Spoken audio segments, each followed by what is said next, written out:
It's been 6 full weeks since the launch of Star Wars Squadrons. Many people had varying opinions on how successful the game would be. Some thought it was going to be so successful that the developers at Motive Studio were gonna have to add more content to keep up the demand, contrary to what they said in previous interviews that no more content updates was coming to Star Wars Squadrons. Others thought the genre of the game was just too niche, and that the sales of the game was going to reflect that and not keep up with EA's demands of how many copies they wanted to ship. And for the rest, it was a literal childhood dream to finally be in the cockpit of their favourite starfighter. While 6 weeks since launch for an online multiplayer might not seem quite a lot, there's enough data here to dissect the successfulness of the game and the longevity it has. Now, of course, we did discuss this in a previous video called The Future of Star Wars Squadrons, but the narrative and condition of that game was very different when we recorded that video back then to how it is now. So in today's video, I'm going to be talking about just how far Star Wars Squadrons can go,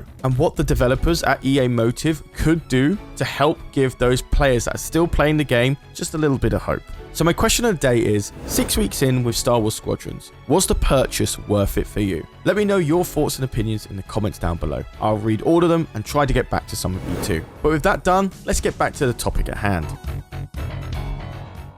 In the previous video, I talked about how Star Wars Squadrons had a lot of bugs that they needed to fix as fast as possible. Otherwise, the longevity of Star Wars Squadrons will rapidly decline. But as promised, those developers delivered, and they brought all the bug fixes and balance changes the game desperately needed. So whilst my concerns and worry for the game should be squashed by now, there's a little bit of it that lingers on. When you finally fixed all of the bugs that have been plaguing the game, and how much you've been wanting those bugs to be fixed as soon as possible, you kind of forget that the game isn't going to get any content updates. You're just solely focused on the bug fixing that needs to be done. But now that I feel that the game is very balanced now, I can't help but feel how long I can keep playing this game without any updates. Somebody asked me this on a stream when playing Star Wars Squadrons a couple of days ago, and for my answer, my estimation is that I'll probably play the game for about 6 months more until I might wean myself off it. For others, I could definitely see them playing for about a year. And judging by how many seasons we have per year and the cosmetics behind each season, I do believe that EA Motive developers have put in about a year's worth of content that will be slowly released to the players, only then to recycle back to the Season 1 rewards in case anyone missed them. But of course, we'll only get a good idea if that's true or not when Season 2 hits in roughly around the 2nd of December. So whilst I do have that season to look forward to, I can't help but feel it's just going to be more of the same with no new changes. And whilst I can live with balance changes here and there per season, I don't think that's going to keep me for the full entire year. But that's just my opinion. Why don't we have a look at Steam charts where we can see the active players per day?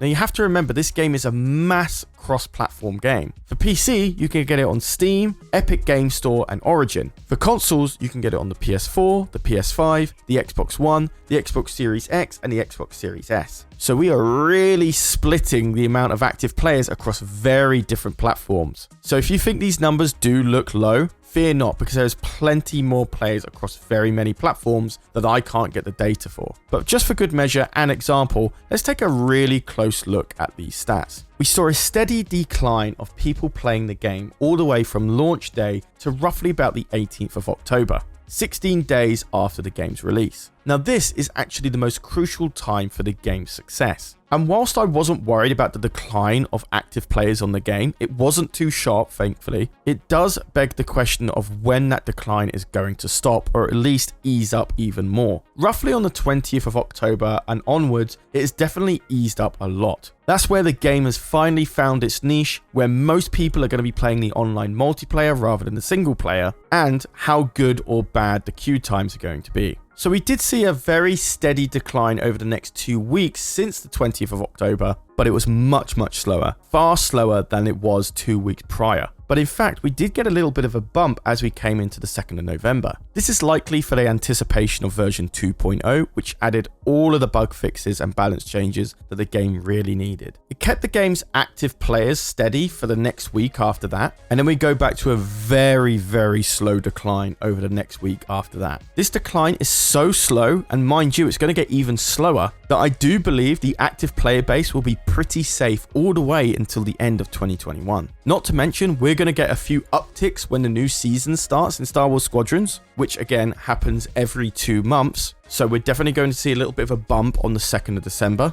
if that is when Season 2 starts. We're going to see a little bit of a bump during the Christmas period, alongside the new consoles that are coming. A lot of people are going to be wanting to play the game on new consoles. And the fact that EA Play is now involved with Xbox Game Pass, meaning that Xbox players will be able to trial out the game for the first 10 hours. But because this isn't Xbox numbers, we can't see that reflected in this data. And I do believe that the game will be on Xbox Game Pass for a month, probably in January or February, rather than a 10-hour trial. So whilst this is all great for Star Wars Squadrons, and we might see a little bit of an uptick in players over December and January, it didn't necessarily solve the initial question I asked near the beginning of the video. How long can I see myself play this game, as well as many other players, keep playing with no content updates? And with the fact that we got a Mandalorian update, there's a part of me just hoping that they wouldn't have gone through all the effort to be able to add more content to the game, only then to add content in once and then never again. I mean, the holograms in the Mandalorian content update are actually animated. None of the stock ones that you can buy does this. So why is functionality like that in the game when it's not properly being used? My only theory to this is that they did add the option to add in more content if the game was super successful. So does this mean that the game developers were only working to clear the bugs and then their job is done? Or is there a little more to it that I'm missing? Unfortunately, I don't have those answers, but it does give me hope that there may be one day where Star Wars Squadrons does get a beefy update. So much so that people come back to play all over again. So with this all said and done, I do believe Star Wars Squadrons is safe for now. The numbers look relatively healthy. It doesn't look like they're going to be completely dead by the end of the year, and there's plenty of opportunities for more people playing the game. But if we don't see any update or even a word from the game developers when Season 2 starts on Star Wars Squadrons, I do believe when they say no more content updates that they actually mean it. But if we do see some gameplay updates, or even better, some tweaks to gameplay, or even the addition of game modes that I mentioned in the previous video, during the release of Season 2 for Star Wars Squadrons on December, part of me feels pretty secure that they might keep supporting this game for at least a year to come. So it will really come down to the next month on whether or not we're going to get anything new in Star Wars Squadrons. But that is my opinion, mixed with some data points from Steam active players of Star Wars Squadrons. Let me know if you agree with me or not. And of course, our question of the day, which is, 6 weeks in after buying Star Wars Squadrons, was the purchase worth it for you? Let me know all of it in the comments down below. I'm going to read all of them and try to get back to some of you too. But other than that, I have been Charlie, you've been watching EcksToo, and I'll see you in the next video. Take care.